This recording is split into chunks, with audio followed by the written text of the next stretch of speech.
सागरजातां सकलनारत्नामिकान्तां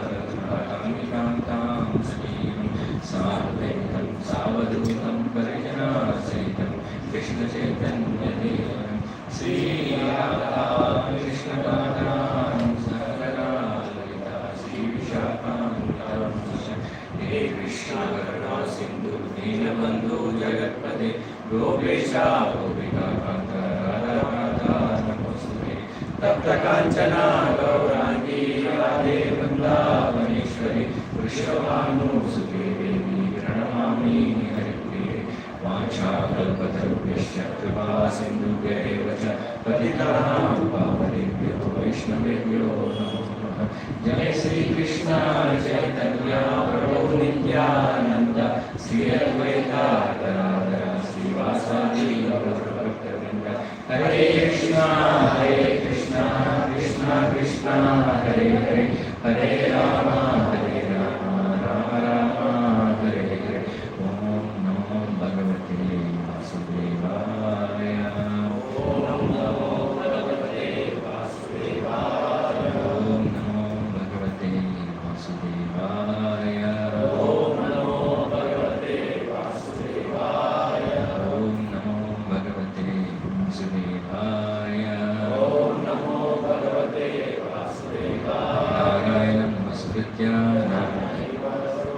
नरं चैव नरोत्तमं देवीं सरस्वतीं व्यासं ततो जयमुदीरये। तस्य प्रायेषु भद्रेषु नित्यं भागवत सेवये भगवती उत्तमश्लोके वर्तिर्भवती नैष्टिकी। कृष्णाय वासुदेवाय देवकी नंदनाय च नन्दगोपकुमाराय गोविन्दाय नमो नमः। नमः पंकजनाभाय नमः पंकजमालिने नमः पंकजनेत्राय नमस्ते पंकजाग्रे नमो महावदन्याय कृष्ण प्रेमप्रदायते कृष्णाय कृष्ण चैतन्य नाम्ने गौरतिशे नमः। नमो ब्राह्मण्य देवाय गोब्राह्मणाहिताय च जगद्दिताय च कृष्णाय गोविन्दाय नमो नमः। नमः ओम विष्णुपादाय कृष्णप्रेष्ठाय भूतले श्रीमते भक्तिवेदान्त स्वामिन् इति नामिने। नमस्ते सरस्वती देवे गौरवाणी प्रचारिणे निर्विशेष शून्यवादी पाश्चात्य देशतारिणी। जय श्री कृष्ण चैतन्य प्रभु नित्यानंद श्री अद्वैत गदाधर श्रीवासादि गौरभक्तवृन्द। हरे कृष्णा कृष्ण कृष्ण हरे हरे हरे राम राम राम हरे हरे। हरे कृष्णा कृष्ण कृष्ण हरे हरे हरे राम राम राम हरे हरे। हरे Krishna Krishna Krishna Hare Hare Hare Ram Ram Ram Hare Hare.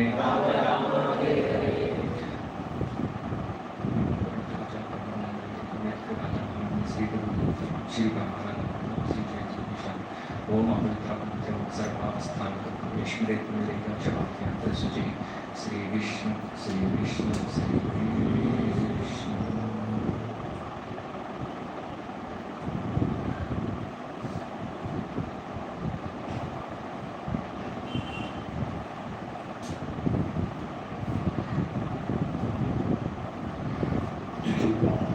So first of all, my apologies to everyone. And these are like advance apologies. So Leland Prabhu pushed me onto this Vyasasana. I am nowhere qualified. I'm not frantically saying this. This is an absolute truth. I am not at all qualified. Maybe I would have been more happy if I was asked to sit there and speak. But this is like the Vyasasana that was, on which Leland Prabhu said. Where is Anand? On which Leland Prabhu said, I have probably, I wouldn't even call I have 0.1% qualification. I have zero qualifications to sit on this. I absolutely have zero qualification to sit on this. And I'm sure that I will speak a lot of blunders or wrong things. But I know Anumataji is sitting there, and I'm sure that Lelanand Prabhu will also be hearing this. And I'm sure that they're so merciful. I keep telling the same thing time and again to myself, as well as many times I told to Anumataji. I didn't dare to go and tell to Leland Prabhu because we always try to be a little far from elder brother, right? So Anumataji is so merciful. And even if I have to vent off or take everything off, I'll be taking it on Anumataji. But I'll stay very far from whatever difficult comes. I'll stay very, very far from Leland Prabhu. And Anumataji is she is like elder sister. I don't want to call her mother because the age difference is very less, but she's definitely like my elder sister who forgives everything and anything or any mistake for that matter that we do. Right? So, Mataji, please forgive me if I speak anything wrong. And next I want to, ask forgiveness from everyone of you because I'm sure that I'm again not at all qualified to speak sitting here when you all, some of the devotees are sitting there, which is making me feel very embarrassed. I feel but still, because this is an order from Leland Prabhu, I'm kind of wanted to take it now. So we will talk today. We are going to talk about. Today we are going to talk about.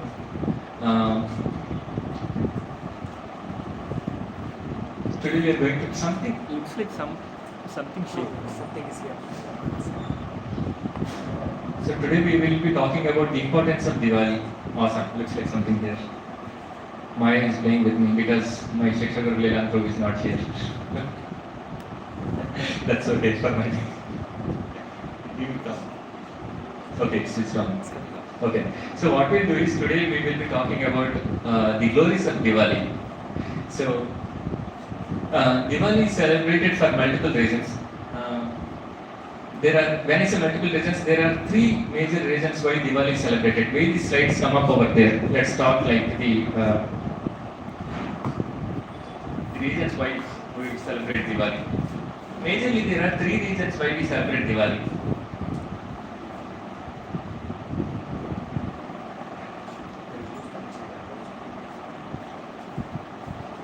There are three reasons why we celebrate Diwali. What is the major? Before coming to ISKCON, how many of us know why we celebrate Diwali?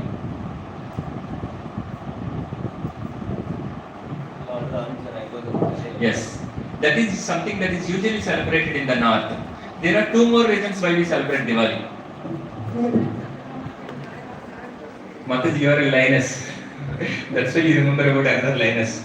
Yes, Satyabhama and Krishna, they both killed Narakasura. And there is one another reason also. There is one another very famous reason. Yes. And the third reason is chastisement of Bal Chakravarti by Vaman Dev. So there are three reasons why Diwali is celebrated. Let's talk about what happened during this Narakasura Vada. Actually what happens is when Lord Vishnu comes in the form of boar and he kills Hiranyaksha. When he killed Hiranyaksha, actually because he actually relieves Bhudevi from the pain that was given to her by Hiranyaksha. Right? Bhudevi and Lord Vishnu in Boar Avatar gives birth to Narakasura. Hare Krishna. Narakasura is because he is born to Lord Vishnu, technically he is not supposed to be a demon, right? But he actually comes in contact with another asura called Banasura. That's why it is very important to have satsanga, not asatsanga, right? So when Naraka actually came in contact with Banasura, he becomes Narakasura. And he also starts, invading kingdoms, the material, all the 14, all the 3 planets he goes to. In fact, he even invades Indra also. And Indra's mother is Aditi.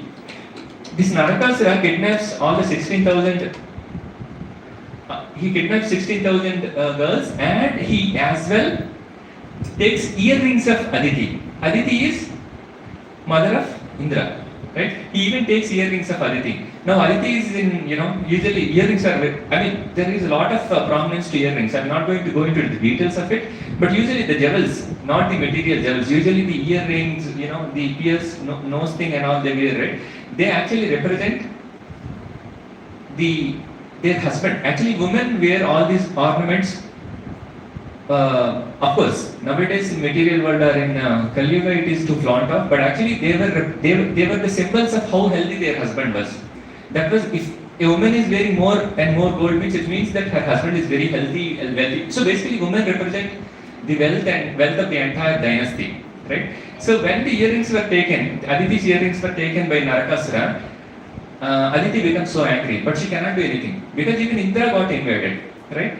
Then what happens is she requests Satyabhama. Satyabhama, in a way, is an incarnation of Bhudevi actually. So what happens is she goes and Satyabhama is a kind of a distant relative of Aditi. That's what was explained by Acharyas, right? So Aditi goes and requests Satyabhama. But going 2 steps back, right? When Naraka was born to Lord Vishnu and Bhudevi, when he goes in contact with Manasara, he becomes Narakasura, right? When he became Narakasura, Vishnu was very angry. He wanted to kill him at that time itself, despite of he being their son. But Bhudevi stops because of motherly affection, right? When Bhudevi stops, then Krishna says, okay. Vishnu says, okay, I will not kill him at this point in time. But on the other hand, I will kill him when you give me permission.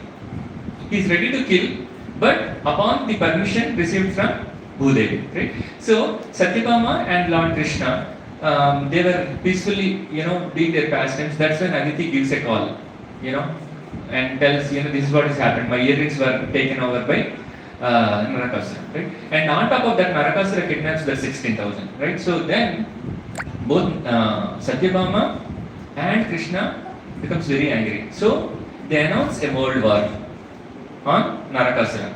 When this war was announced, the war was going very, the war really becomes very furious, right? Yeah. When the war becomes very ferocious, now what happens is Lord Krishna initially fights with Narakasura. He fights and fights, but finally what happens is Narakasura leaves a trident. Trident means it will have 3 spokes, right? And he leaves trident. Then, just to glorify Satyabhama, Krishna pretends like he fainted off, and Krishna faints off. Then, one of the reasons that Acharya says for Krishna getting fainted off is Krishna wanted Satyabhama to be angry. Why? Because Krishna said, I will not kill Narakasura unless and until you give me permission. Right? So Krishna is actually instigating Satyabhama to get a permission from Satyabhama to kill Narakasura. Because Krishna is fighting, and how much time it takes for Sudarshan to kill Narakasura. Right? So what happens is Krishna literally, pretends like he fainted off. Then Satyabhama gets really furious. And Satyabhama now till the time Krishna comes back into his consciousness, and Satyabhama fights with Narakasura. And when Krishna gets up and comes back to his consciousness, so-called consciousness, Satyabhama tells, kill him. That's how Narakasura was killed by the Sudarshan Chakra. This is one pastime. That's why we celebrate Naraka Chaturthi also. How many of you celebrate Naraka Chaturthi? Naraka Chaturthi is celebrated. This Chaturthi, Diwali is Amavasya. Naraka Chaturthi is just a day before.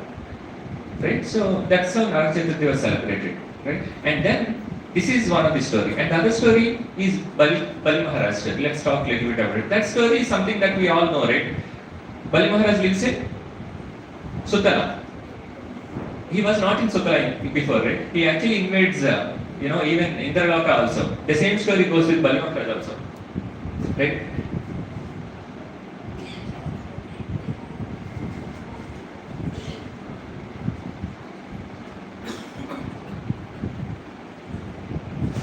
Again, the story goes in the same way. Everyone goes and attacks Indra, and then Indra goes and requests Lord Vishnu. That's how all these stories were happening, right? Again, this time also, Indra's kingdom was actually taken over by Bali Maharaj, right? After he invades Indra's kingdom, Indra's mother Diti actually does fire sacrifice ceremony to give Vamanadev. To actually, for the Vamanadev's appearance, Indra's mother Diti does fire sacrifice yajna, right? And when this yajna was done, now Vamanadev appears, and when Vamanadev appears, he asks Bali Maharaj for a boon. Then what did Bali Maharaj say? Bali Maharaj said, "You ask whatever you want." But then what Vamanadev says is, he says, "Give me only 3 feet of land." And Bali Maharaj actually makes funny. He makes this situation so sarcastic. He says, "Are you talking about only just 3 feet?" He says, "Vamanadev, try to be little intelligent. Even if you want, even I can give you Indra's kingdom," is what he says. But what Vamanadev says is 3 feet are enough. Then Vamanadev says, "Okay, just give me the dana." In those days, dana means not like physically giving or doing Google Pay and Phone Pay. Dana means you have to hold a kamandalam of water and just pour it, right? So actually you will find the jokes which are like, I always, I have been hearing to Leland Prabhu for close to last 10 years. So my jokes will kind of, it is the nourishment that comes from Leland Prabhu only. So if you play any, jokes that are kind of, even if it's speeches, poor jokes, please smile. Okay. So what happens is, Vamanadev wants the water and Balchakramarti is holding the kamandalam to pour the water. Then comes in between the so-called Sukracharya. What did Sukracharya do? How many of you have seen that old chai wala dabba? In olden days, they used to have this chai kettle, and then there used to be one small trunk kind of thing that comes out. Through trunk only they used to pour chai. But nowadays you don't see those. Nowadays you see, all filtered coffee machines. You don't find those kettles. You will see machines for coffees and teas, right? But the coffee was tasty also. I used to drink it before coming to Krishna consciousness, or ISKCON for that matter, right? So the not coffee. The water was poured by Bali Chakravarti to Vamanadev. Then Sukracharya comes in between. Why Sukracharya is coming in between? Sukracharya actually had that intelligence to sense that he is none other than Lord Vishnu. He knows it. So Sukracharya actually comes and tells to Bali Maharaj, this short person, though he looks very short, though his foot is very short, he tells he will take your entire stuff. But Bali Chakravarti says, see, look at how Bali Chakravarti is in the dynasty of Prahlad Maharaj, right? So see his commitment levels. He says, no, even if I lose everything, even if I lose my life, I'm gonna, give this 3 feet 3 feet land to Vamanadev, he tells. He doesn't listen to Sukracharya. Sukracharya is Guru of Bali Maharaj. See, here we will talk a little bit about Sukracharya to understand what can happen even to a Guru when he goes against to Lord Vishnu, right? So he tries to convince, but Bali Chakravarti doesn't get convinced. So finally, he goes and sits in that hose pipe. He stops it. Then what did Vamanadev do? He wanted to teach Sukracharya a lesson. He takes that grasa, kusha grasa, and then pokes it into that trunk kind of hose pipe. And that's how Sukracharya loses one eye. With that eye, he loses his Divya also. That's why when it is, I don't know how many of you have attended SSR. Usually before to these sessions, Leland Prabhu conducts SSR, Science of Self-Realization, 12 sessions. And one of the sessions is, who is Guru? We should definitely understand who is Guru. You can't go to Sukracharya and say he is my Guru. It is very risky. The Guru need not be having a big daddy and golden colored upper cloth. No, right? Leland Prabhu gives us a classic example. This entire thing costs only 420 rupees to be like this. 420, right? Yes, I remember the numbers. So you need not wear 4,20,000 clothes to be a Guru, right? Even if you look at our Shadagos Swamis, they had only one kopen, only one cloth, right? And they are Shadagos Swamis. If you look at Sanatana Goswami and Rupa Goswami are the ministers in kingdom in West Bengal, right? So Guru need not be wearing a clothes which costs 4 lakhs. Coming back, right? So Sukracharya, despite of having so much of knowledge, he tried to come in between Bali Chakravarti and Lord Vishnu. And he lost his eye, along with that he lost the Jnana also. Right? Those is the Jnana also. So after that, Bal Maharaj gives the water and Vamandev says, I accept. Now after that we all know the story. Right? This is also one of the stories that is told by Acharyas in the line of Diwali celebration. Now comes the most important story of Sri Ram Vijayotsavam. Right? Okay. Now Sri Ram Vijayotsavam also celebrated. I think when we were in the last session, Leland Prabhu gave a glimpse of the reasons why we actually burn crackers. We even burn rockets also, right? You know, when I was trying to buy these crackers and we live close by to exit 18. And when we were burning, some people tried to stop us. You know, it creates a lot of pollution. I said, ये racket में pollution नहीं आता है. This is to show light to all the Vanaras and Lord Ram, who has started from Lanka trying to reach to Ayodhya. I'm just trying to stop him and ask him to come to my home and take little prasad and go. That is why we celebrate Diwali. But let's talk through like the story and how this whole episode of Ramayana goes. Mostly I'll talk little bit about the introduction starting from Kaikeyi, but we will eventually talk more about the Yuddha Khanda today. Because that, you know, the whole reason why we celebrate Diwali is for the, you know, as the title says here, the triumph of righteousness over evil. Right? That is the whole theme for today's session. Right? So what actually happens is the story begins something like this. Initially, the entire family was very happy. You see the three elderly women. Who are they? Who are they? Kaikeyi. And Subhadra. Kausalya, Sumitra and Kaikeyi. Who is that person, Dadiwala, sitting at the center? Dashrath. And the three children sitting on his lap? Yes, Lakshmana, Bharata and Shatrugna. Now the two elderly women standing beside Dashrath are Kausalya and Sumitra. The one who is running behind Lord Ram is actually Kaikeyi. That's what Lord Ram for Kaikeyi was. That is exactly what Lord Ram was for Kaikeyi. You know, Acharyas say Kaikeyi had more affection than even Kausalya towards Lord Ram. Today me and Raghunandan Prabhu, we were actually cooking. And Raghunandan Prabhu was telling, Prabhuji, how much happiness I derive by cooking this prasadam. He said. So, you know, when we do bhakti along with devotees, right, that comes in multifolded.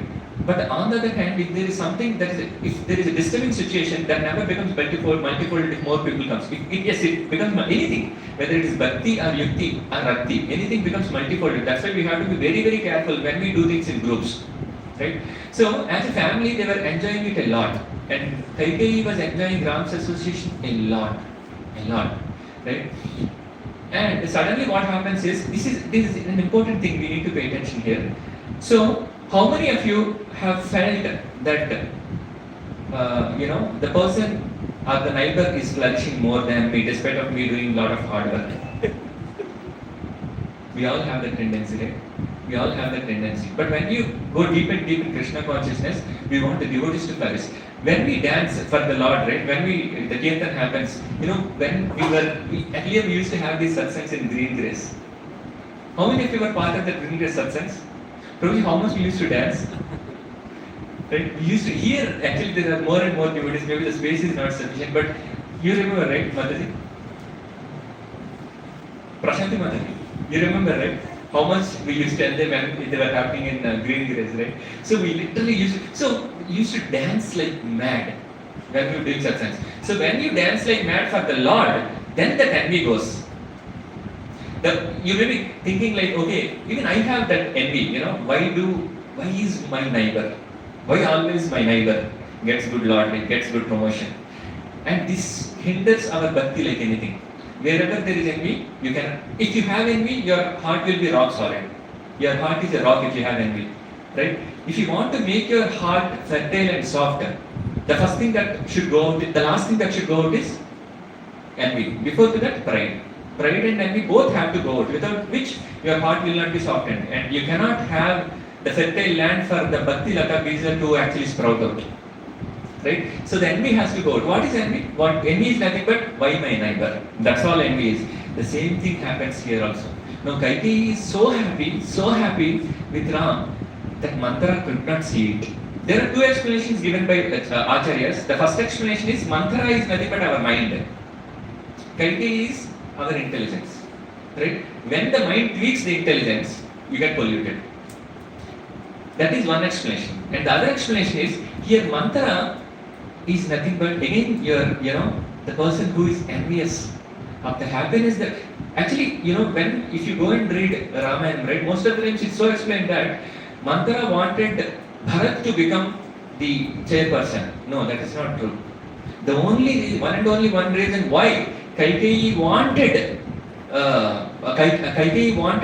to tweak Manthara wanted to tweak Kaikeyi's mind is she was not able to see the happiness that she was deriving by cuddling Lord Ram. That's all. So what it means is, it may so happen in our devotion service also. Why always this devotee is getting more traction? Why only always Raghunandan Prabhu is playing harmonium? We also can actually get trained. We also can, today Padma Mataji, when she played Dodanga, when Prasasta was singing, I tried to play Dodanga. I was so tired, I could not.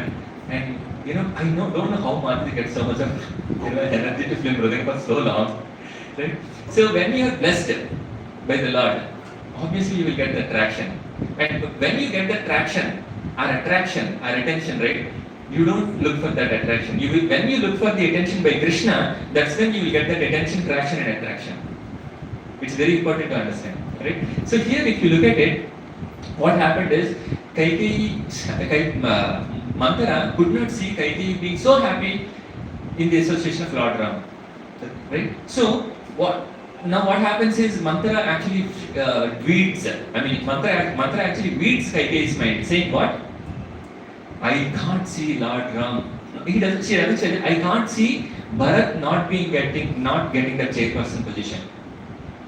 That's what all Kaikeyi says. Manthara says to Kaikeyi. Then what? Initially Kaikeyi gets so angry and she says, what nonsense are you talking? Lord Ram is my son. Why are you differentiating between my son and Bharata? Actually, she even goes to the level of saying that Lord Ram is my son. She doesn't even talk about Bharata. But Kaikeyi tells it so many times. Eventually, Manthara tells it so many times to Kaikeyi. Eventually, Kaikeyi gets to listen to that.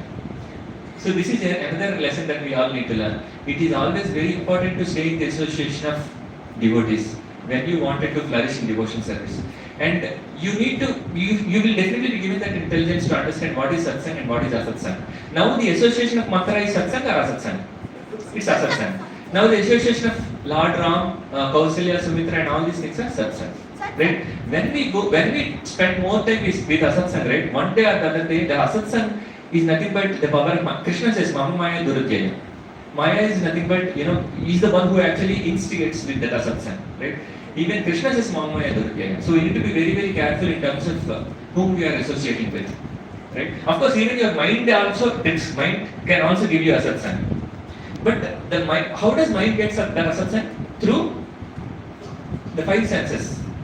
The five senses when the five senses, Krishna says in Bhagavad Gita, five senses, when they get in contact with the sense objects, initially the mind ignores if you are a devotee. But second time, third time, fourth time, same thing like the WhatsApp reel, YouTube reels. Every time you go to YouTube, it actually recommends you that short reels. There is it's a rectangle and it's 4 quadrants. One quadrant gives you videos of the recent videos.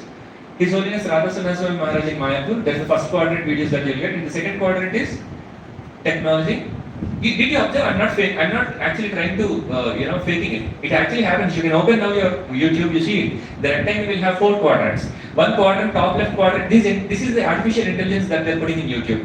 The first top left quadrant gives you the one that you mostly see, which is like the satsang things and all those sort. And the second one, what does it give? It gives you something related to the technology. And last 2 quadrants, you should not even go to see that. It is completely inclusive. Right? So, but on the other hand, if you keep on going to that short reels, one day or the other day, you click on that, think that is that the third or fourth quadrant. Bas khata. This is why it is very important not to have. Nowadays, actually, the asatsang is nothing but that just comes from your phone only. You don't have to go anywhere to go for asatsang. Phone is the biggest. Nowadays, actually, along with this diet, there is special diet that has come saying it's phone diet. Seriously, there is, you can go to Google and search for how can I stay away from phone. There are, instructors offering courses which range from $5 to $500. You can try it. Because there are few, I'm not talking about elders, I'm talking about young kids of this age.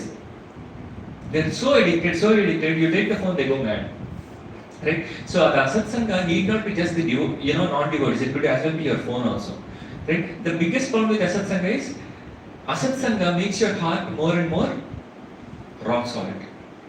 So towards satsanga softens your heart, asatsanga hardens your heart. Even, if you remember, we attended this, I think many of us are part of Radheshyam Prabhu's slate.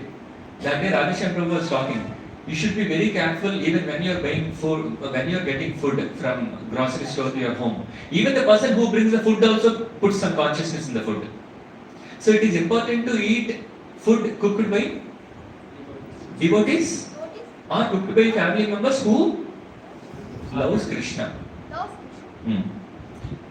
Even today when we were cooking, we said, it is so fortunate to cook food prasad for Krishna. I was actually thinking, how many devotees can come? Is this going to be sufficient or not? Suddenly Raghunatha Prabhu said, Prabhuji, it is so happy to cook food for Krishna. I was like, why am I thinking about the number of devotees? And Prabhuji was thinking about, we are cooking for Krishna. Okay.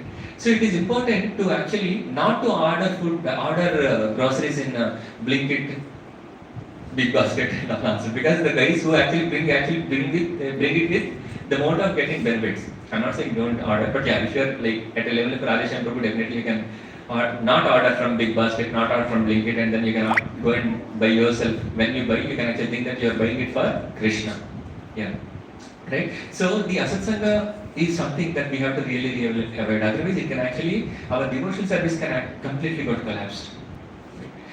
Finally, Kaikeyi listens to that asatsanga from Manthara. And then she goes back and tells Dasarath. What did she tell? She asks for 2 boons.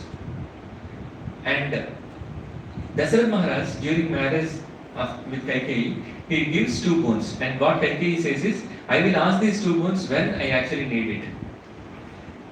Dasarath Maharaj is also intelligent. He actually ruled the Bharatkhanda for 36,000 years. If someone has ruled a country for 36,000 years, can you imagine to get treated by Kaikeyi? 36,000 years is not, now in the Congress government, I heard that the existing leader actually rules only for 2.5 years. After that, another leader comes. 2.5 years itself is so difficult. There are so many dismantling that is happening around the entire city, not able to manage even that funds. 2.5 years, not even 1 year. 1 year of thing is creating so much of chaos. Can you imagine someone ruling for 36,000 years? So how intelligent Dasarath would be?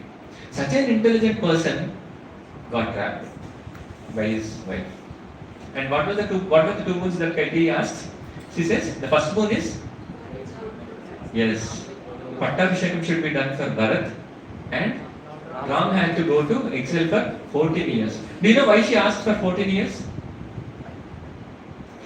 If you don't talk to anyone for 7 years, literally if you don't talk to anyone, not physically, those days phones were not there. If you don't talk to anyone for 7 years, if you don't think about anyone for 7 years, that relation is cut. You don't have that relation. If I don't talk to my brother for 7 years, if I don't even think about him for 7 years, right? I don't have that relation. That's what it means. So she asked for 14 years. So for the first 7 years, it's a warm up. Second 7 years, everyone will forget Lord Ram. So that's how the relation. To what level Manthara actually tweaked Kaikeyi's mind, and a great mother like Kaikeyi wanted her son like Lord Ram to be forgotten by everyone. Right? So finally, Lord Ram, obeys. Then what happens is, after hearing that, Dasarath Maharaj leaves his body. He leaves his body. But Lord Ram consoles Dasarath Maharaj before leaving the body, and then he says, you gave this, they are from Ikshvaku dynasty, right? Ikshvaku dynasty is the dynasty where There was no lie ever in their entire dynasty, and Lord Ram does not want to correct. So now here comes an important thing. Lord Ram, he is Lord, but he came in the form of human. So what we should derive is, when we actually read the passages of Lord Ram, he is definitely Lord. We should think that he is a human. Why? Though we know that Lord Ram is Lord, when we read Ramayana, we should read as if Lord Ram is human. Why? The reason is, if the moment we think that he is Lord, we will be thinking like, he is Lord, he does it, it's not for us. He is Maryada Purushottam. So when we read Ramayana, when we think that Lord Ram is a human being and he is Maryada Purushottam, we have to follow in his footsteps. But of course, it's not easy. You know, it's like, so let's think about Lord Ram as Lord only, not as human being. So finally, Lord Ram obeys the boons or the things that were asked by Kaikeyi, and he leaves. Right? When he leaves, I'll cut the story short here. There are so many things that had happened, right? I just talk about a little bit about Shurpanakha. Actually, Shurpanakha was in Ramayana. Shurpanakha was mentioned in such a way that she was very old. You know, Valmiki Ramayana says she is very, very old. Even her stomach was like flabby, and her hair is completely white, and even her no earrings. You know, right, have you seen any elderly people who are like 80, 90 years? The hole will be like this big. The hole is bigger than the earring actually, right? So she is such an old personality, and that lady Shurpanakha wanted Lord Ram. Who is Lord Ram? Kandarpa Koti Kamaniya. Ram is so beautiful. Ajanubhavam Arvinditavayakaksham Kandarpa Koti. So he is such a beautiful personality. You know, with broad shoulders. You know, so tall. So of course, he is Krishna's avatar, right? So we can imagine how beautiful Lord Ram would be. This old lady, whose even earrings were actually shaky, she wanted to marry Lord Ram. She had her eyes on Lord Ram, right? But we know Lord Ram. And what did Lakshmana do? We know that. He actually cuts her nose and ears. There is another story on her nose and ears. I don't want to go into the details of it. But she goes back and tells Ravana. Okay, now Shurpanakha said, I wanted Ram. Ravana, being her brother, what he should do? He read so many Vedas also. What he should do? He should actually correct her. But what did Ravana do? It is said, Sugriva is in Sattva-guna, Ravana is in Rajo plus Tamo, and Kumbhakarna is in Tamo. So when you are not in Sattva-guna, you wouldn't be able to see what is good and what is bad. Oh, sorry, Vibhishana. Yeah, Vibhishana is in Sattva-guna, and Ravana is in Rajo plus Tamo, and Kumbhakarna is in Tamo-guna. Right? When Ravana was in Rajaguna, he took it too hard. He said, how can actually someone cut the nose? If I were it, I should say, good thing happened. Right? But he said, who has the dare to actually cut your nose and ears? And he goes on that. What was the helicopter that he brings? Pushpa. He stole it from, not he stole it, he took it, he grabbed it from Kuvera. Right? He grabbed it from Kuvera, he comes on it, and then, we'll talk about Pushpakumara a little later again. So he takes, we know that story, and then Jatayu comes in between, and Jatayu's wings were cut, and all the things happen, and then it goes on and on. Then finally, what happens is Lord Ram comes to know, now we will enter into Yuddhakanda. Right? Now during this, between Yuddhakanda and, in fact, Yuddhakanda starts, between Yuddhakanda and Sita getting kidnapped, Hanuman comes in contact with Ram. How did Hanuman realize his master Ram? Yes, Hanuman has one javelin hanging on his neck that could be seen only by his master. And Lord Ram sees that javelin in Hanuman. That's how they both get connected. And the moment Hanuman realizes that he found his master, his guru, he gets into tears. And it is said by Acharyas that the tears actually flows as Ganges. And he weeps so much, and then he introduces Sugriva also to Lord Ram. And here comes one interesting thing. There are three kinds of servitors to the Lord, or to the Guru. Uttama, Madhyama, Kanishta. I am not talking about devotees, I am talking about servitors.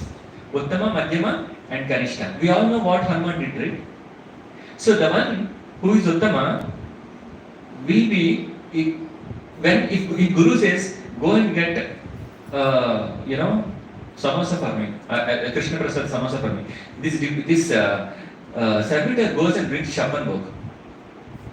That is Uttama, which means he executes Guru's instructions, master's instructions, along with that, he exceeds the expectations. In software, we call it outstanding. 10 out of 10 score. Right? He gets 200% hike. That is Uttama. And Madhyama means someone who just exactly executes what was asked by the Guru. He will have potential. It doesn't mean that he doesn't have energy. He will have energy, but still he executes only to the level of what was asked by Guru. That is Madhyama level. And then comes Kanishta. What is Kanishta? Whatever is asked by Guru Maharaj, he doesn't even execute 50% of it.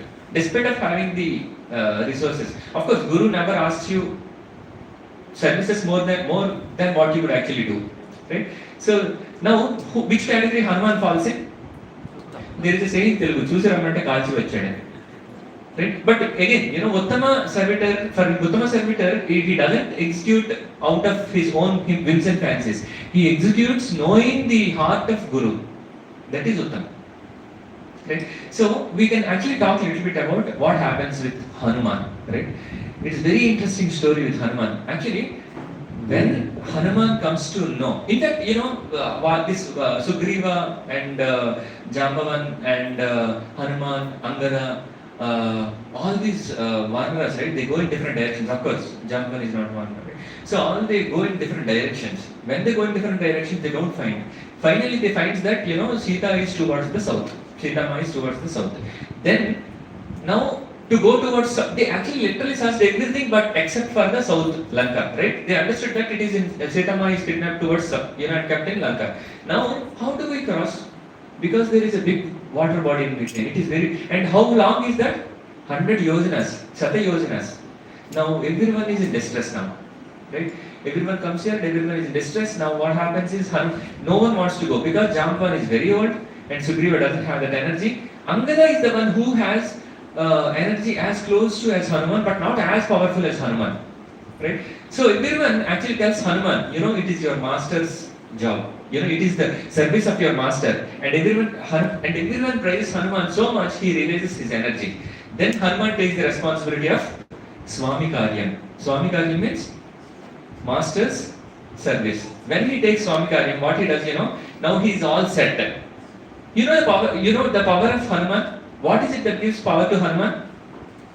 Sri Ram, Sita Ram, Raja Ram, Sita Ram. This is what gives power to Hanuman.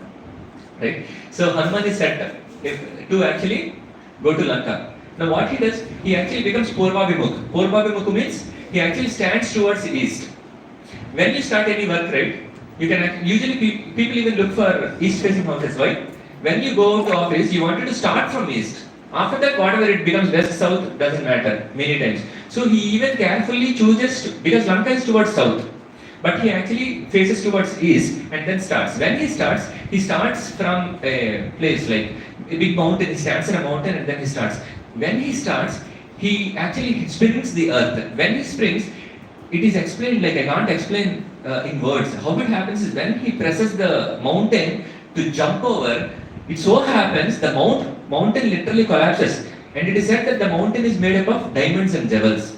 And the way the jewels come out, people were not able to even see sunlight. People means the Vanaras. Vanaras looking at that, they get surprised. Is it Hanuman? So energetic and so powerful. Because the way the diamond splashes, right, it is very clearly explained in Sundarakanda. Even the living beings like snakes, lizards, all those things which were living in the caves of the mountain runs for their lives. And there are so many living entities that were literally killed in that jump. And he literally jumps and goes towards south. Of course, he had to go towards south, right? He starts towards east and then goes towards south. When he was going, it is 100 yojanas. And Hanuman could actually do it. When he was actually literally flying and skiing through the sky, then comes Sagara. Who is Sagara? He is King Samudra, right? Sagara comes and he actually holds Hanuman's feet and says, I know you have the power to even cross 100 yojanas. And on top of that, you are going for Ram's mission to bring Sita. Sagar says, please stop by. Please take these fruits. Please take these juices. See, now, the Hanuman's activities are heart melting. You know what Hanuman says? He holds his hand, Sagara's hand, and he doesn't say, no, I don't want to. You know how nicely Hanuman actually pacifies Sagara. He actually does massage to his hand. That is another way of actually pacifying someone who offers respect or host, right? So he actually nicely massages his hand and tells, let me go, because this is my Swami's mission. Then he goes. When he is even further going, then comes Maina, which is a mountain. When mountain comes, Hanuman gets driven nuts. And he, with one, what is it called? You do like this, right? With this thing, he actually makes the mountain collapse. Actually, mountain comes actually not to stop Hanuman, rather to pay obeisances.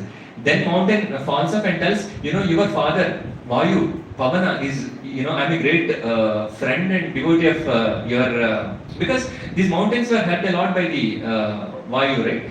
And tells, but then Hanuman says, no, this is not the time for me to sit and do all these things, let me go. And he passes, see, first he crossed Sagara and then he crossed this mountain. Then all the Devatas, right, demigods, and Gandharvas, Yakshas, Kinnaras, Kimbut, they all stand and they're looking at the Hanuman, they think like, what is this personality doing?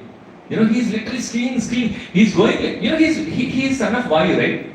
And Vayu is the one which actually calculates all the dynamics, if you know physics. Right? So he literally was skiing through, and that's when the demigods think they see at Hanuman as so powerful, but still they have some glitch in their mind. They think, on the other hand, Ravana is very powerful. Can he literally do this job of Lord Ram? Because it's Lord Ram's mission, they wanted to test Hanuman. So what is this litmus test that they do? They send Surasa. Surasa comes. And Surasa is like a very big demon with wide open mouth. I'm just cutting the story short. It's very, very jubilant. You should go and read it. Right? Surasa opens its mouth so big, and Hanuman understands that this is another hindrance. This is third hindrance. And he just goes into its mouth. He just goes into its mouth and splashes out. Then Surasa understood and then understands, and all the demigods understand that he is the right person to go and achieve this. So I'm just cutting it short because the time constraint. Then next comes Lanka. See, one after the other, but still Hanuman is Ekeho Kurunandana. Right? He's laser focused. He's literally laser focused. Next comes Lanka Rakshashi. Who is Lanka Rakshashi? Lanka Rakshashi is the one who actually safeguards Lanka. And Lanka Rakshashi also stops him. And Lanka grows big and Hanuman grows big. Lanka grows big, Hanuman grows big. It is said they become 100 yojanas. Don't ask me why if he is 100 yojanas big, he could have actually just put another foot on the Lanka, right? But don't ask me that question, I don't have an answer for that. But they say that they become 100 yojanas tall, both Lanka and Hanuman. When they become 100 yojanas tall, Hanuman gives one tight slab to Lanka. That's it, Lanka is done. And Lanka becomes Gandhar. And she says, long back, Brahma gave me this bone. Because of some curse, she becomes a demon. But he gives another bone also, saying that there will come one person, one devotee of the Supreme Lord, who actually liberates you. And she even tells at that time itself, now I am sure that the whole Lanka is diminished. The time for Lanka's diminishment has started with you, is what she says. And she blesses him. That's how Hanuman enters into Lanka. After that we know, choose Ramante, Kalji Vastu, right? Then there are some, Hanuman also goes, looking at Pushpa Viman, he gets astonished, and looking at the entire Lanka, he gets astonished, and then finally he goes to Sitama also, and Sitama suspects, thinking that this guy is a demon coming in a different form and all these things, but he convinces, showing whatever ring that was given by Lord Ram, right? Then Sitama gives back Chudamani, right? And he carries it. While going back, he wanted to teach proper lesson to Ravana.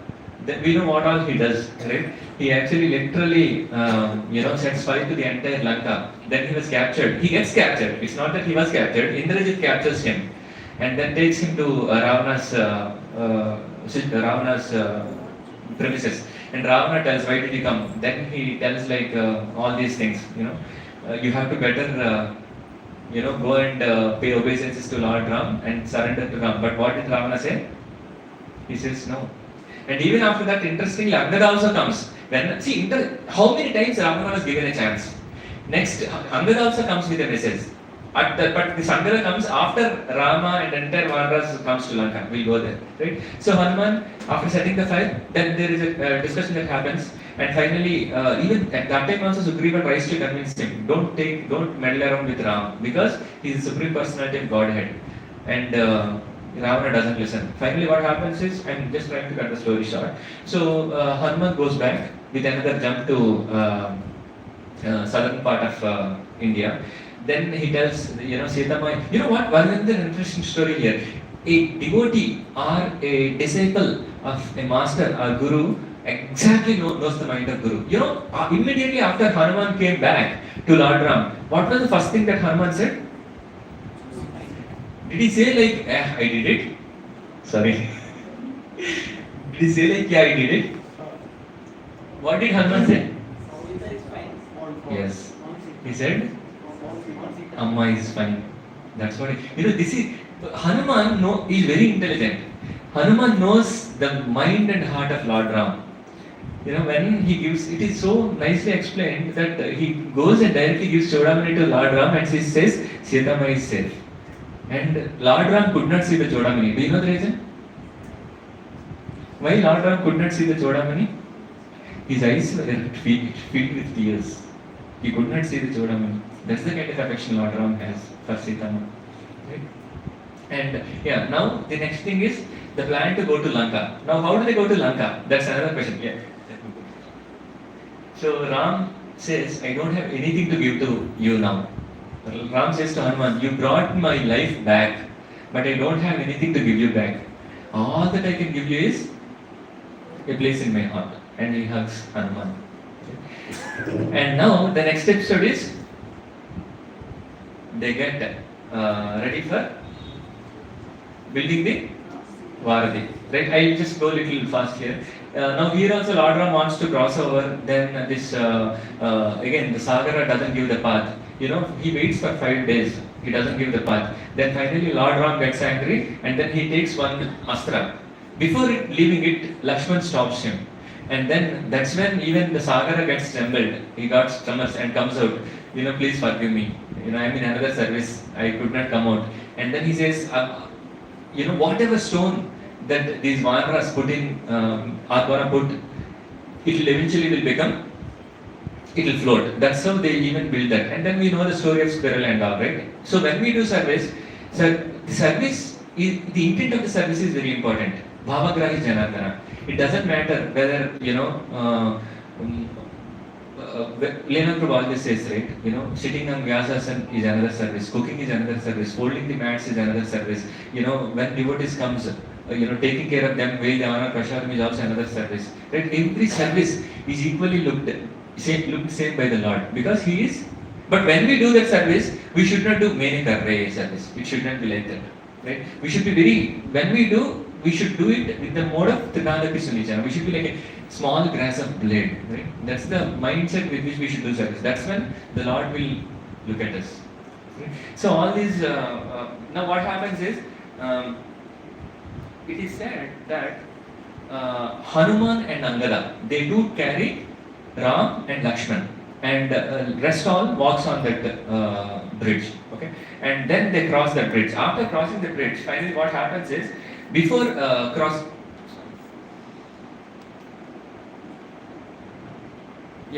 before the war begins, even Angada also was sent as another messenger to Ravana. And when Angada goes, Ravana literally humiliates him, belittles him, and even he tells that, I can easily defeat your master, is what Lord. I can easily defeat your master, is what Ravana says. Then what did Angada say? Angada said, okay, if you can defeat Lord Ram, do one thing. You shake my left foot. Okay? He keeps his foot on a little, high platform. Then no one could move that left foot. Then he tells, what are you talking of? One Hanuman came. When Hanuman came, you could not stop the Lanka Dahan. And you are talking, if you can imagine what could happen when Lord Ram comes. Right? In fact, Hanuman, when he comes, right, he tells one other thing also. I came alone. I'm only one person. Look at Hanuman's submissiveness. Hanuman tells, I came alone and I could burn this entire Lanka. And he even goes to the level of saying that I am the weakest person in entire Vanaras, he says. So he tells, if a weakest person in the entire Vanaras could do this much, you can imagine what happens if the entire Vanara sign comes here. See, I mean, it doesn't mean that Hanuman is most powerful. After that, the sequence is Hanuman, Anga, then there is another name. After that, Sugriva, in between Vali, that's how it is, right? The sequence. Hanuman is most powerful. But still, he goes to the level, this should be another quality of a devotee. We should never say, okay, whatever service I'm doing is the best. No. We should always be Trinadapi Sunijana. We should always consider that our service is menial, very, very menial. For example, Hydra Prabhu. How many of you know Hydra Prabhu? You know his duty between 1:30 and 2:30 in the night? What is Hydra Prabhu famous for? Kirtans. Great Kirtaner. You know what he does in between 1:30 and 2:30 AM, not PM? He used to clean washrooms. That is the menial service he used to do.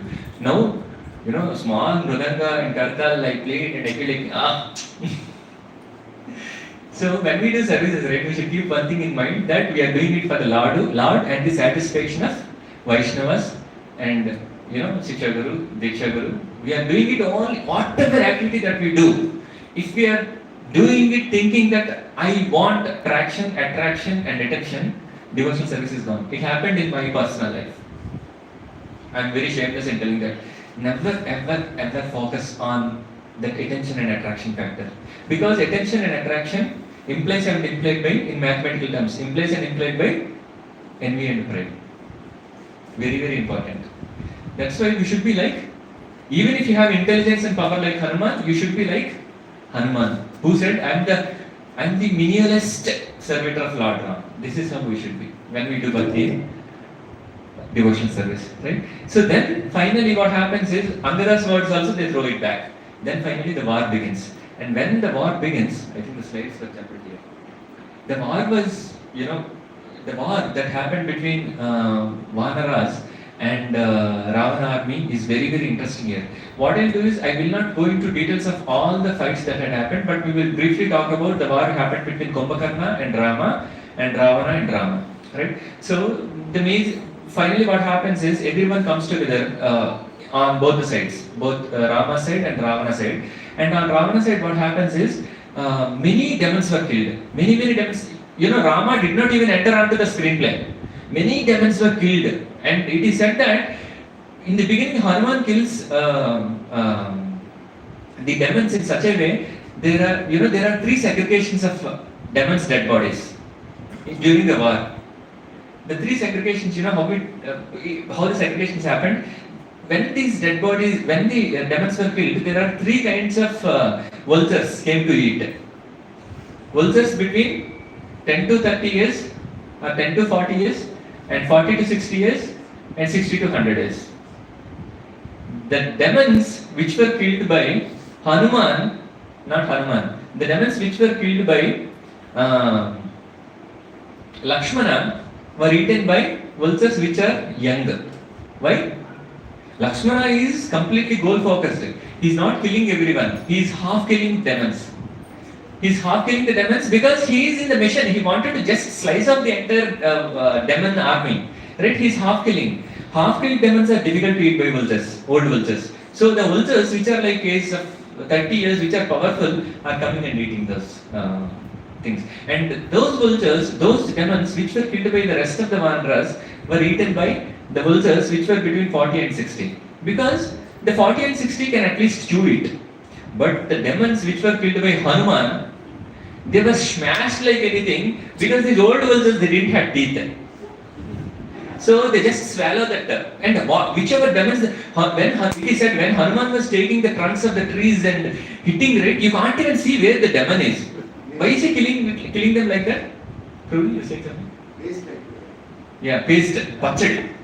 Priya Pachadi like that. Priya Tokku Pachadi. Right? They can just swallow. They don't have to chew it because they don't have teeth. Right? That is how the war was happening. Right? When the war was happening like this,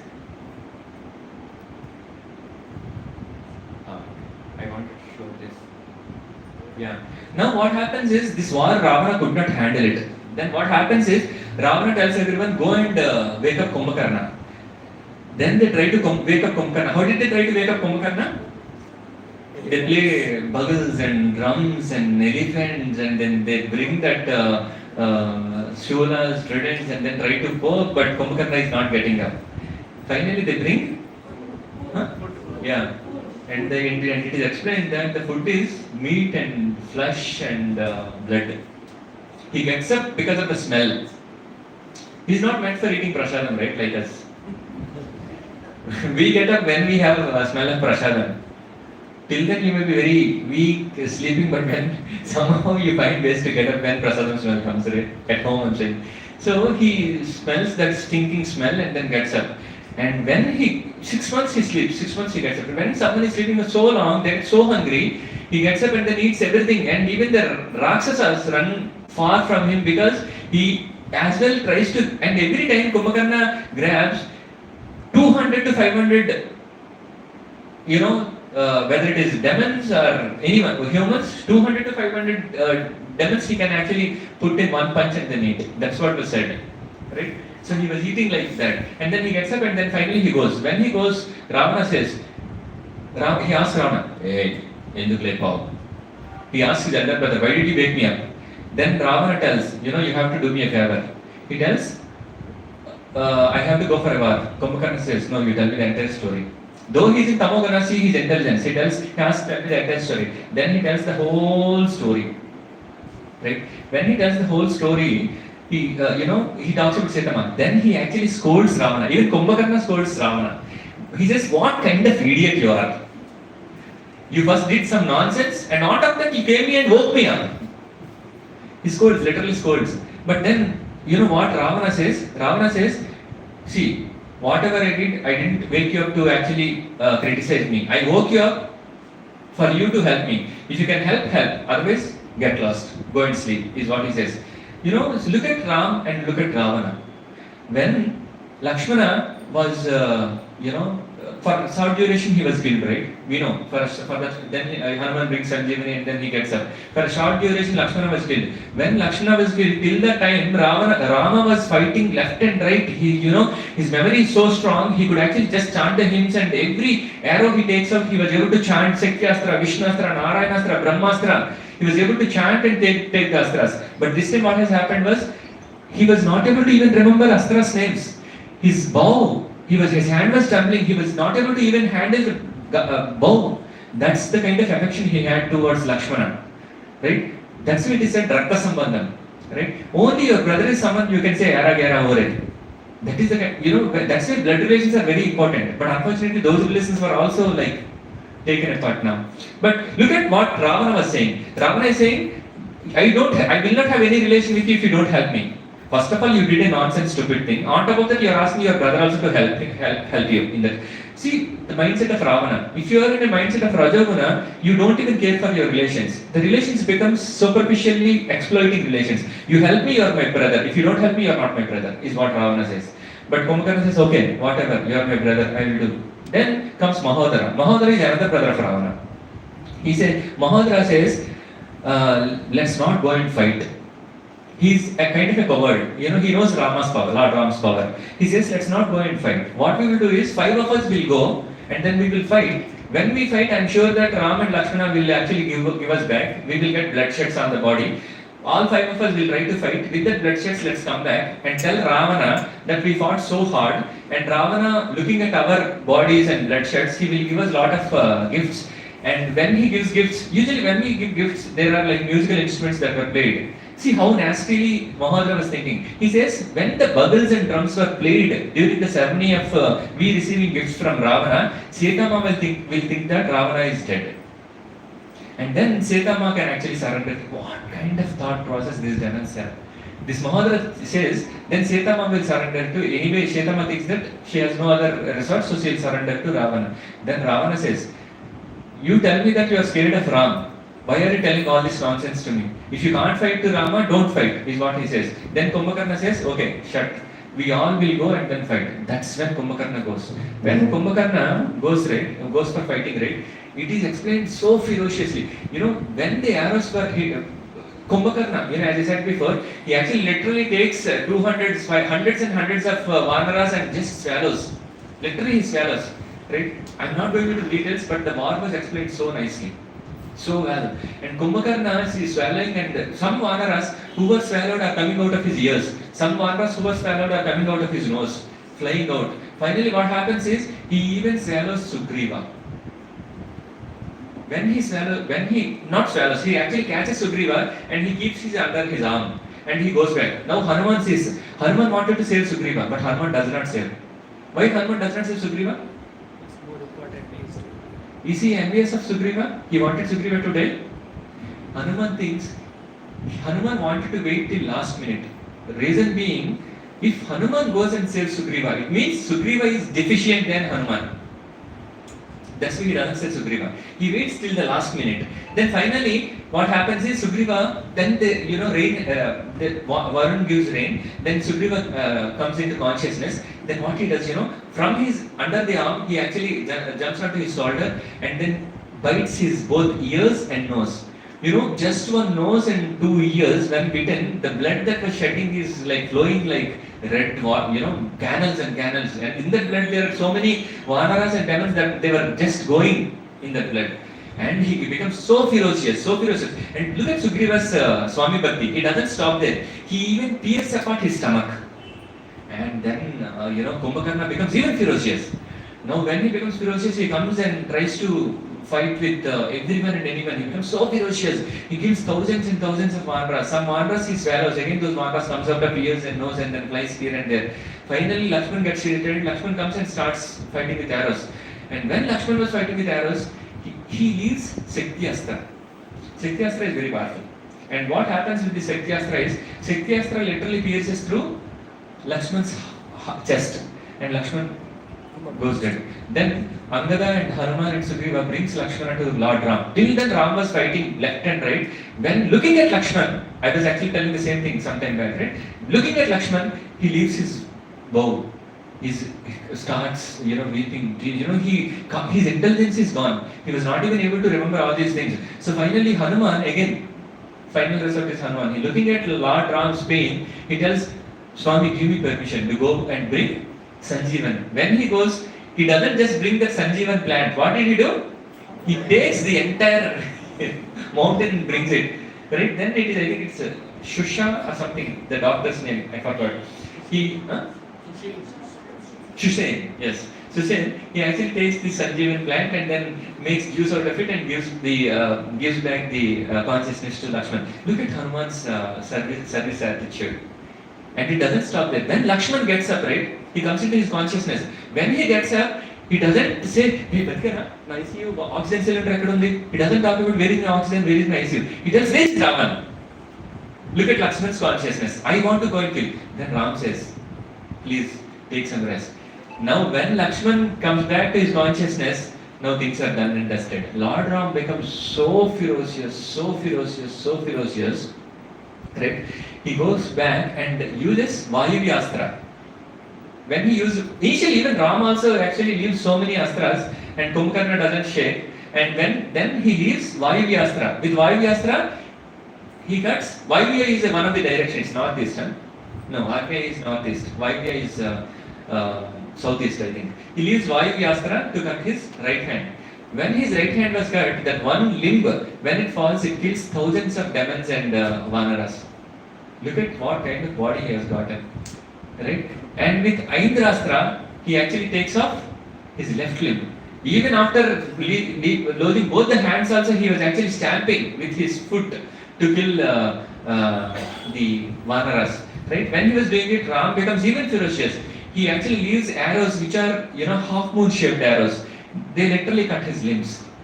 Then finally he leaves another arrow to actually cut his head. That's how Kumbhakarna was killed. When Kumbhakarna was killed, it is said, all the Vanaras were so happy. Even then also the blood was like shedding like anything. That is how Kumbhakarna was killed. After Kumbhakarna was killed,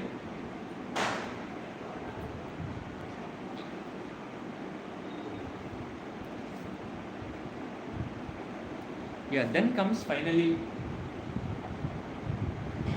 Ravana. It is very important to understand the qualities of. I think I'll finish it in another 10 minutes after this one.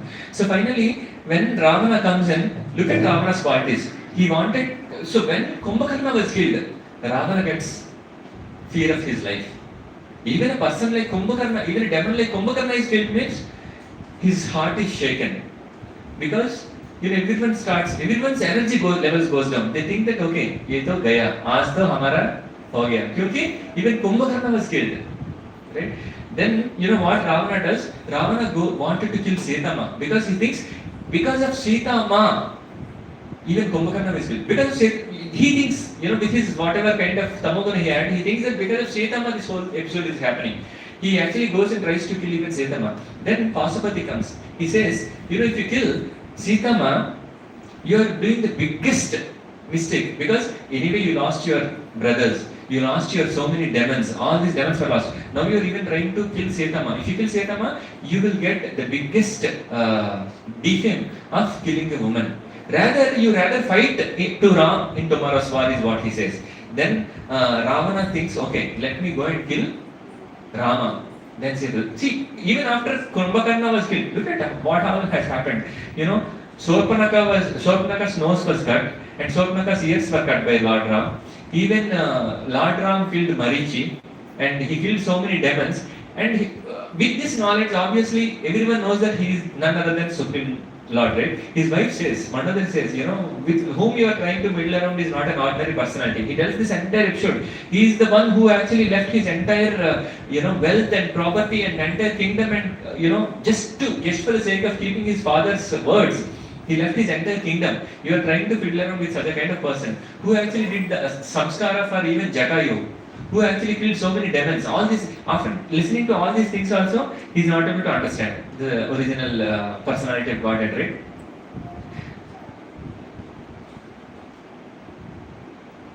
Then finally what happens is, Lakshmana again was attacked, right? Okay, sorry. Kumbhakarna was not the person who actually tries to attack Lakshmana. Then Ravana attacks Lakshmana. That's when this whole episode of Sanjeevan Parvat and all happens. Then finally, again he attacks with Satyastra, right? Then when the Ravana comes on the next day to fight with Lord Ram, right? The episode is explained so well here. The whole sky goes dark because of thousands of arrows. They fight with such a ferocious environment that the arrows were left. In fact, the war happened for 7 days and 7 nights. When the war was happening, Lord Ram was fighting standing on the earth, and Ravana was fighting on a chariot. Now Indra looks at it. Indra, looking at this, he gives the chariot to Lord Ram, and that chariot, it is so powerful chariot. The chariot has green horses. That was made up of fire and sun. That was made by sun with fire. The chariot and even Indra goes to the level of giving his charioteer. Who was Indra's charioteer? Malasi. Matali was the Indra's charioteer. Matali was very, very skillful charioteer. Right? He gives the chariot, the green horses, and Ravana's horses are in black in color. There is a relation in these colors also, if you understand, right? If you look at when someone is in Tamoguna, Lord had to appear in black color. Or they always will be related to dark. In fact, if you go back, right, the Lord appeared initially in the white color, then red, then green, finally in black. If you try to understand that, right, white color is a color that was formed and you can see white from anywhere. The next color easy to see is red. We may think that red we cannot see, but red you can see from very far also. Then comes yellow or green. We know that violet, indigo, blue, green, orange, red, yellow, orange, red are the 7 colors which we can see. We can't see any other colors. Even if you see so many other colors, all those colors were made up of the mix of these 7 colors. And when these 7 colors were equally mixed, that becomes a white color. So white color you can see from very far. And then comes red color, then comes green color, finally black color. Right? It's not that the Lord is taking colors. It is our eyes which are seeing the Lord in that color. When we see something in black, it means that we are in Tamoguna. That's how it is. That's why the Lord appeared initially in white color, then in red color, then in green color or yellow color, then in black color. Right? So the Ravana's chariot horses were in black color, and Ram's chariot horses were in green color. And the chariot was gifted to him by Indra, and the charioteer is Matali. Right now, when the fight is happening, this fight happens for 7 days and 7 nights. Literally, it happens for 7 days and 7 nights. The fight is happening so ferocious. Even again, he takes Ravana takes Shaktyastra. Lord Rama also takes Shaktyastra and leaves, and they both get cancelled. Like that, there are many astras they take. Finally, what happens is this Matali says, Ram, how many more days do you want to fight? 7 days, 7 nights. But all these fights, in fact, when Ram actually takes the head of Ravana, right, he actually leaves the arrows on his neck. One head falls, another head comes. Like that, how many heads were fallen down during the war? 100 heads were fallen down during the war. Literally 100 heads were fallen down. 100 times Ravana's heads were fallen down, but still the heads were coming back. Finally, what happens is, Matali says, how many more days you want to fight? It's already 7 days and 7 nights. Let's close the story. And Matali even goes one level above and then gives an instruction. What does he say? Take out the astra that was given to you by Agastya Muni. In fact, in between Agastya Muni comes, and then actually he gives this astra to Ram. And as well he tells that, you have to do Aditya Hrodayam. All those things he tells. Then finally he takes this arrow. When he takes the arrow that was gifted by Agastya Muni, this is very interesting. Even before releasing that arrow, he actually takes it from that arrow basket, Ampasaya, it is called, right? When he was taking the arrow from the Ampasaya, that was making sound like a snake, very big snake. When it was coming out, it was making sound like a snake, right? It was so well explained. When the arrow was coming out, right, the whole sky became dark. And when the arrow was taken out, finally, the whole sky came into golden color. And even before, the war is very ferocious. It can be, better than any movie. If you go and read Ramayana, right, out of the way, that one day's Ram's fight can be a movie. Great movie. Better than that, which movie? Yeah, it could be better than that Bahubali and Kalki. Right? When he actually takes that bow, it is said that he takes the bow out, and then when he was actually rotating the bow literally looks like Sudarshan Chakra. No one could figure out where the bow is, where Ram is, where Ravana is.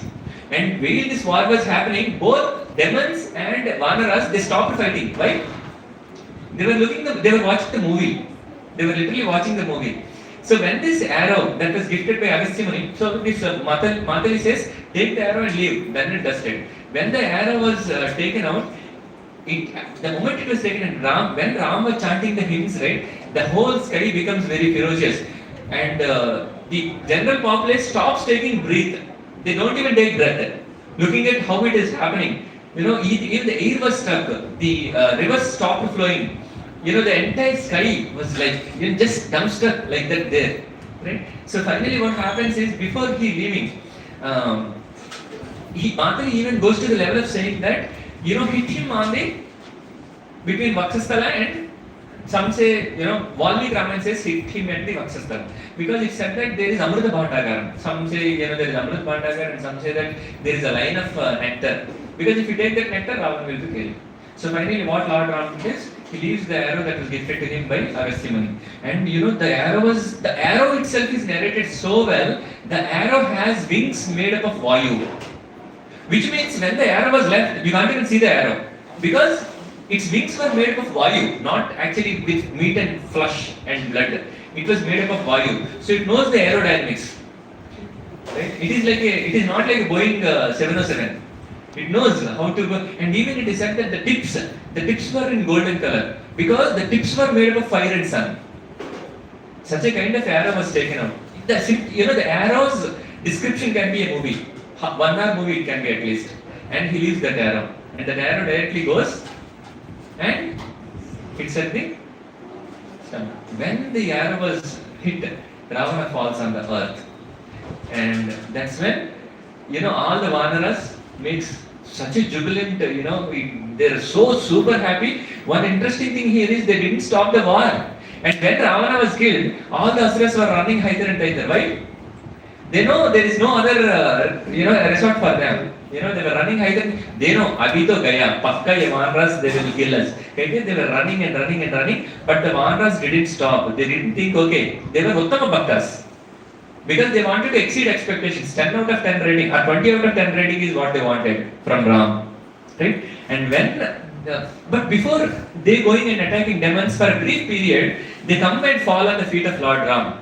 Because Ram didn't say, hey, maine usko mara. He was actually so pacified and then he was calm and happy, of course. But all these Vanras, Sugriva, Angada, Magadha, everyone was coming and falling on his feet. And they were making sounds like, you are the Supreme Lord. And how did they make Kirtan? What is it?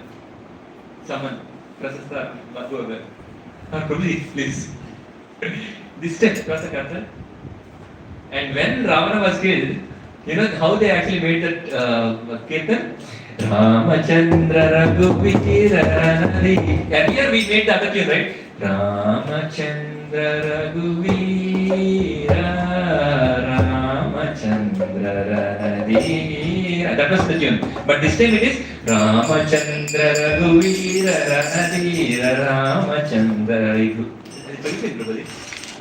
Ramachandra Raghuvira Ranadira Ramachandra Raghuvira Ramachandra Raghuvira Ranadira Ramachandra Raghuvira Ramachandra Raghuvira Ramachandra Ranadira Ramachandra Raghunatha Jagannatha Ramachandra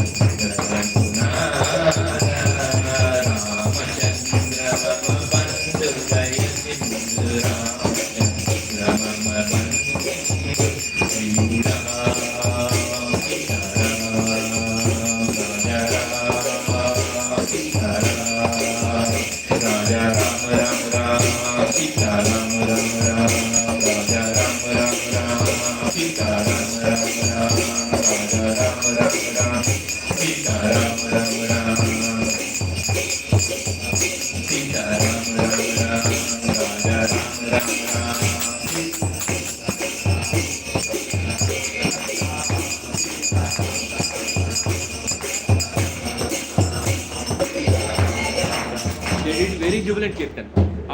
After that kirtan, what happened is they didn't stop it there. I think the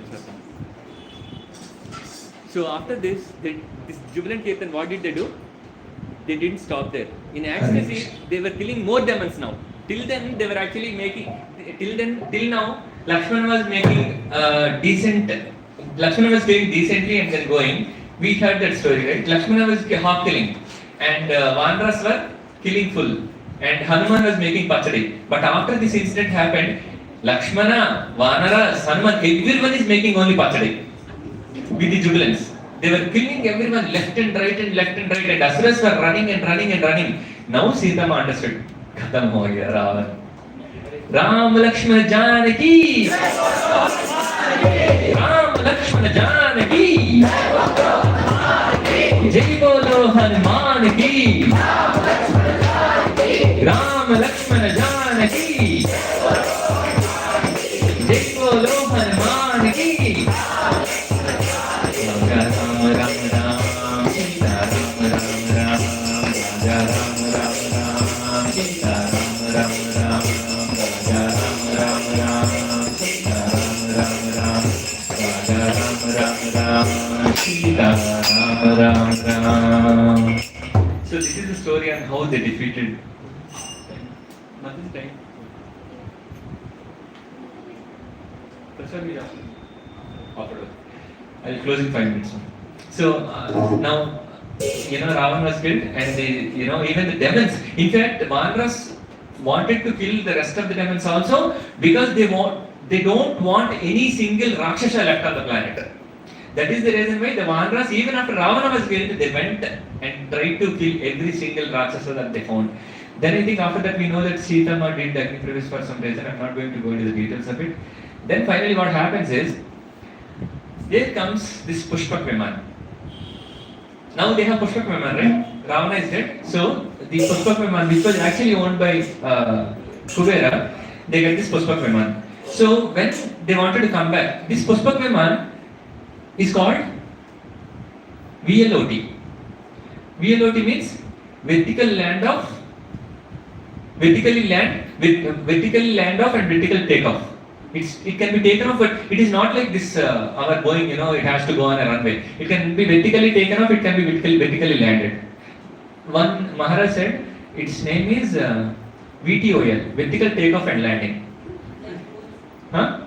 Like drones. Yeah, but this capacity of this Puspaka Viman, it has the capability to expand itself. So finally what happened is, when they wanted to come back, Lord Ram didn't say, me, Sita, Mata, me and Sita will go back. He said, everyone come. He did not leave one single Vanara also. Right? And it's not that on Puspaka Viman, it is not even crowded. Everyone has their own space. Puspaka Viman can expand to hold even millions and millions. It expanded so well, and because Lord Ram and Sita, both of them are getting onto the Puspaka Viman, it is said that it is more and more excited. It became even expanded. Right? When it is expanded, all the Vanaras were fitted. Lord Ram did not leave one seat. He didn't say, okay, Jaga nahi hai, left mein, baad mein aao. He didn't say that to anyone. Everyone was sitting on the Puspaka Viman and they started. But here comes one interesting thing. When Puspaka Viman started, Hanuman came even before the Puspaka Viman flying. Know the reason why? Why Hanuman came before? Yes. So, in fact, Bharat did a promise. Bharat said, when that Aranyavas happens, Bharat said, I can't rule the world without.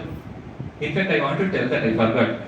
Right? I wanted to, when I actually did Dandavat here, I did that one Dandavat there and I did another Dandavat here. When I did this Dandavat here, I said, Leland Prabhu, I'm touching your feet before taking this Vyashasana.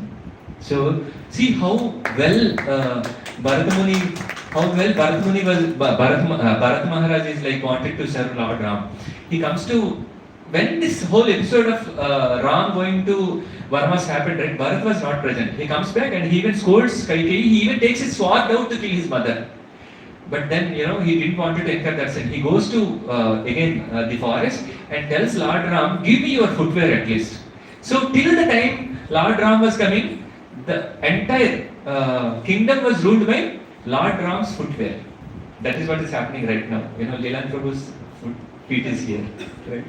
So, when Bharat has taken his footwear from Lord Ram, he says, if you don't come by Diwali, I'll burn crackers. Did he say I'll burn crackers? He said, I will kill myself. I commit suicide is what Bharat says. Okay? So, now, Ravan is killed, but this Puspaka Viman is holding millions. When there are more people, the horsepower goes down, right? It goes slow. So, that happened on probably Ekadasi. There are 5 days that they travel, but within these 5 days, what can happen to Bharat? So, first, again Hanuman, the exceeding expectations guy, right? He goes first and tells Bharat, Ram and Sita are safe, they are coming. Ram, Lakshman and Sita are safe, they are coming. So Bharat gets pacified and everyone will be waiting for Lord Ram. That is that's why usually in many places from Ekadasi the burning the crackers start. Because everyone want to show Lord Ram that please come to our house, please take some fruits and bhog and give us prasadam. Right? That is why this Diwali is celebrated. Right? And especially, it is especially celebrated. In old days they used to leave lantar. They used to leave lanterns, which is like, they are not rackets. Lanterns goes and then literally they float on the sky. Akash Devang, yeah. So they used to leave lanterns, it's called in English, right? So it is just to invite Lord Ram. That's why we celebrate more than, chastisement of Bali Maharaj, more than Naraka Vada, we celebrate Diwali to actually invite Lord Ram. Of course, we celebrate with jubilance and happiness for Naraka's Vada, but at the same time we celebrate Diwali to actually invite Lord Ram to our houses. Right? Now Hanuman goes first and tells Bharat Maharaj, relax. And then this Puspaka Viman comes. When the Puspaka Viman comes, everyone comes down. Then finally what happens? Coronation happens. And then that's when, after that we all know the story. I'll be stopping here. And Sitama gives that pearl necklace and we know the story. Again, there also Hanuman exceeds expectations. What he says? I can't see Ram in this pearl. He actually literally tears it apart. And he says there is no Lord Ram. Sitama gets angry. Says, okay, you are saying that there is no Ram in this pearl. You are saying Ram is everywhere. Is Ram in your heart? Then what did he do? He literally plays it apart. That is Hanuman's devotion for the Lord. Now, I think I'll stop here at this point in time. Mataji, please forgive me if I have spoken anything wrong. Please. After that, I want to seek forgiveness from everyone of you here. Because this is an order that was given by Leland Prabhu. I just, I'm a humble servant of every one of you. And please pray for me to not to get pride and envy the way mantra, injected into Kaikeyi's head. Hari Bol. Thank you so much.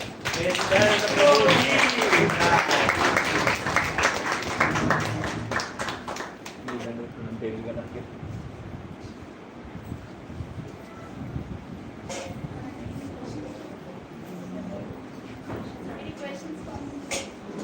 Only one question, like why graces little elaborate why Hanuman pierces? Can you elaborate? That's also actually one. In fact, the whole episode also was governed by Supreme Personality of Godhead. In fact, Lord Ram, because he wanted to glorify Hanuman. It's a plan by Lord Ram. He wanted to pierce and show that Lord Ram, Sita, and Lakshmana are there sitting inside his heart, and Sita must sees it, and she'll be happy. Why a demon is born to No, actually, it was not a demon, Mataji. It was a Naraka. But with Asatsanga, with Banasura, he becomes a Narakasura. He was not a demon in the beginning, actually. how come good parenting didn't happen in this case? Mataji, parenting is there, but at the same time, love is all. Yes. Mataji, you please ask. Parenting is different. They might have given culture, but what kids choose, what you associate is what you become. Even if you come from a good parenting background, with whom you associate, that's what you get the qualities. There's a saying, right? You show me your friends, I'll tell you what character you are.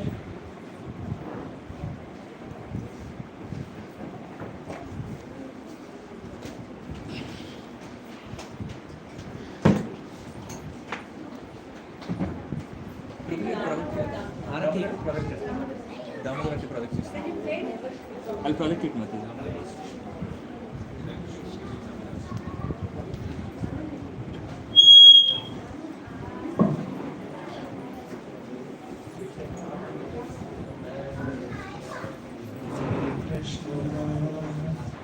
Hare Krishna, Krishna Krishna, Hare Hare, Hare Rama, Hare Rama, Rama Rama, Hare Hare. Hare Krishna.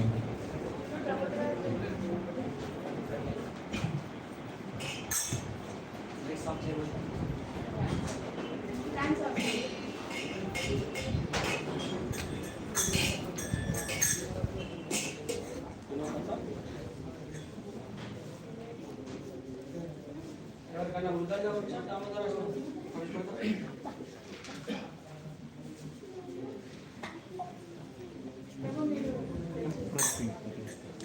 Play here. Okay, project చేస్తాను. నేను చేస్తాను.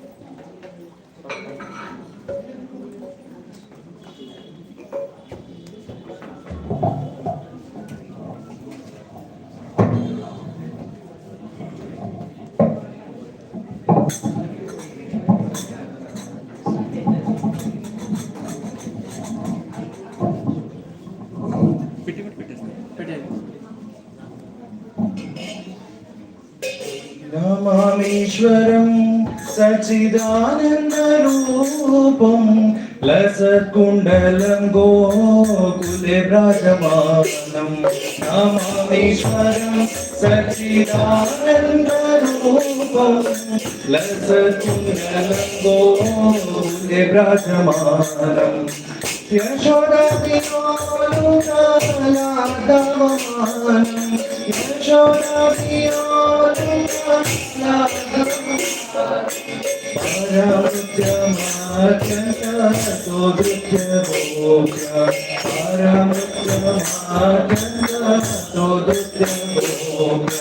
నమామీశ్వరం సచ్చిదానందరూపం सच्चिदानन्दरूपं लसत्कुण्डलं गोकुले विराजमानं नमामीश्वरं सच्चिदानन्दरूपं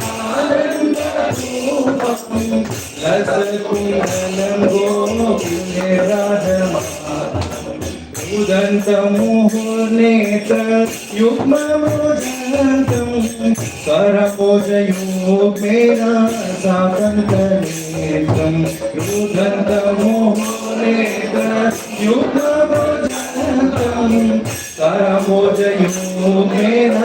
साकन्तनेत्रं मोहशोभितं पतिरेकं पतन्तं मोहस्वादं पतिरेकान्तः दामोदरं भक्तिवर्धं दामोदरं भक्तिवर्धं नमामीश्वरं सच्चिदानन्दरूपं लसत्कुण्डलं गोकुले विराजमानं नमामीश्वरं सच्चिदानन्दरूपं लसत्कुण्डलं गोकुले विराजमानं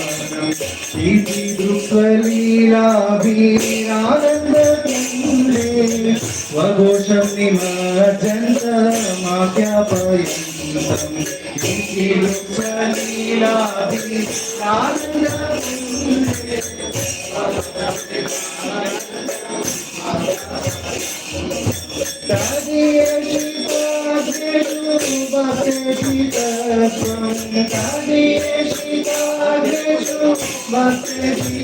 पूर्ण प्रेम दासं सतावृत्तिवन्दे पूर्ण प्रेम दासं सतावृत्तिवन्दे नमामीश्वरं सच्चिदानन्दरूपं लसत्कुण्डलं गोकुले विराजमानं नमामीश्वरं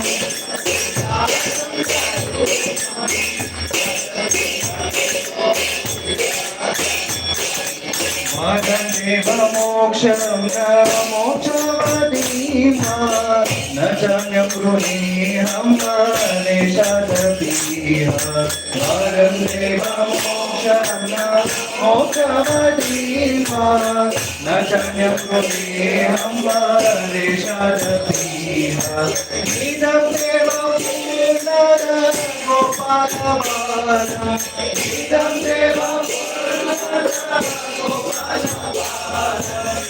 सादामि मनस्यावरासमिमन्ते सादामि मनस्याविरासमिमन्ते नमामीश्वरं सच्चिदानन्दरूपं लसत्कुण्डलं गोकुले विराजमानं नमामीश्वरं सच्चिदानन्दरूपं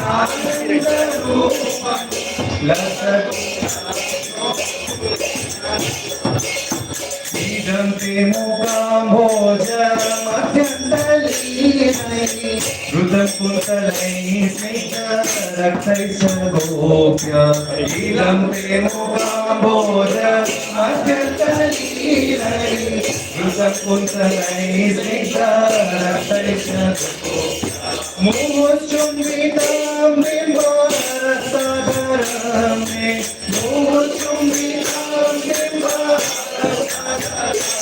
मनस्या विरास्तामानं लक्षलाभै मनस्या विरास्तामानं लक्षलाभै नमामीश्वरं सच्चिदानन्दरूपं लसत्कुण्डलं गोकुले विराजमानं नमामीश्वरं सच्चिदानन्दरूपं लसत्कुण्डलं नमो देव दामोदरानन्तविष्णु प्रसीद प्रभो दुःखजालाभिमग्नं नमो देव दामोदरानन्तविष्णु प्रसीद प्रभो दुःखजालाभिमग्नं कृपा दृष्टिवृष्ट्याति दीनावतानो कृपा दृष्टि कृपा गृहाणे च मामज्ञमे दक्षिदृश्य गृहाणे च मामज्ञमे दक्षिदृश्य नमामीश्वरं सच्चिदानन्दरूपं लसकुण्डलं गोकुले व्रजमानं नमामीश्वरं सच्चिदानन्दरूपं लसकुण्डलं कुबेरात्मनो भद्रमुपैवयेश्वर स्वयमोषितो भक्ति भाजपुरोषा कुबेरात्मनो स्वयमोषितो भक्ति भाजपुरोषा ताता प्रेम भक्ति स्वनमे प्रयच्छ ताता प्रेम नमो शिखरो मे दामोदरेहा नमो शिखरो मे दामोदरेहा नमामीश्वरं सच्चिदानन्दरूपं लसकुण्डलं गोकुलव्रजमानं नमामीश्वरं सच्चिदानन्दरूपं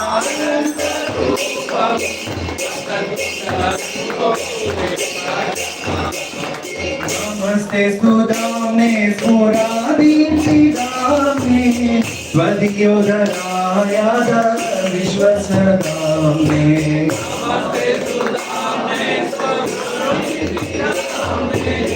स्वधियोधराय विश्वसदाम्ने नमो राधिकाय प्रिया प्रियाय नमो राधिकाय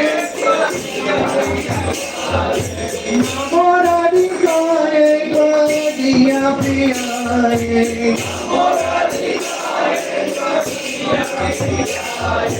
नमो राधिकाय प्रिया प्रियाय नमो राधिकाय नमो नन्दलीलाय देवाकिलतुभ्यं नमो नन्दलीलाय नमामीश्वरं सच्चिदानन्दरूपं लसकुण्डलं गोकुले व्रजमानं नमामीश्वरं